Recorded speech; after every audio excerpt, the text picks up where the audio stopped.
5 xil insonlar bor, bular aslo patent olisha olmaydi 2026-yilda. Bunga sabab nima? Hozir men hammasini tushuntirib beraman. Bundan oldin kanalga obuna bo'lib, ushbu videoni musofirga kelmoqchi do'stlaringizga jo'natib qo'ying, ular ham xabardor bo'lishsin.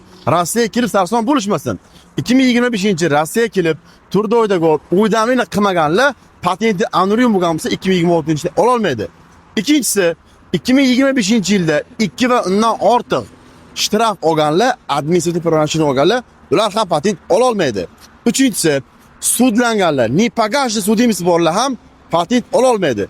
To'rtinchisi esa yomon ayollarga borib, kasallik orttirganlar patent topshirib oladi. Siflis yoki spid kasalligi bo'lsa, patent olganib borganda o'sha yerning o'zidan deport zabit qilib jo'natadi. Beshinchisi kimlar edi? Kommentariyaga yozib qoldiring.